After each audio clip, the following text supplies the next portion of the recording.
Welcome back to Geology 101. Dr. Peterson here, looking today at Unit 5.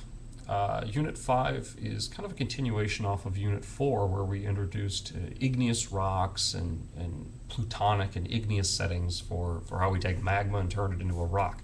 Well, that's not the entire story, and this is where the rock cycle really kind of comes into play.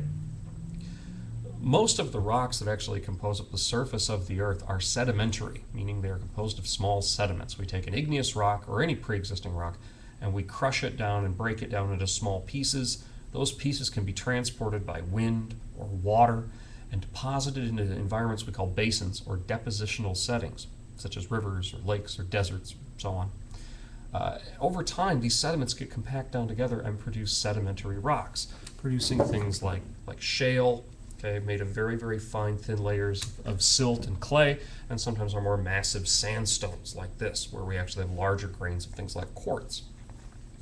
However, sedimentary rocks, we can look at them as almost recycled products of pre-existing rocks, but sometimes they can also come from other kinds of rocks called metamorphic, in which case we have a pre-existing rock that has been squeezed and heated under a long period of time and pressure, and it's transformed. Now, we're not creating an entirely new rock. It's not like we're melting it back down. In fact, if it gets so hot that it melts completely, we then start the whole cycle over with an igneous rock again. But in this case, we're transforming it. And a good analogy for this is baking. If you take flour and salt and yeast and water and you mix it together, you get a dough. But if you put that in the oven and you apply heat to it, there's a transformation and it turns into something like bread. In this case, we haven't completely created or destroyed anything absolutely different, but we've transformed some of those ingredients. We can think of the same things with metamorphic rocks. We can start out with something like a shale and turn it into something like a schist or a phyllite or a slate or a gneiss. These are terms for different metamorphic rocks, which have been heat and pressure have been applied, and it's transformed their fabric a little bit.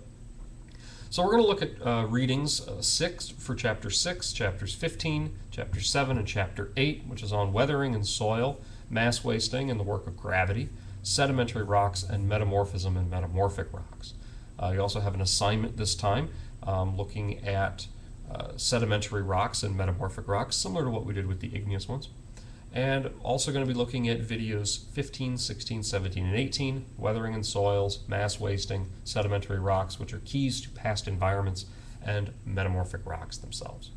So our main objectives here are to understand chemical and physical weathering of soils, mass waste and classification, learn to identify sedimentary and metamorphic rocks and how they're formed, and how this is all relevant to Illinois, since that's where most of you are at ECC. I'm in Wisconsin. It's not that different.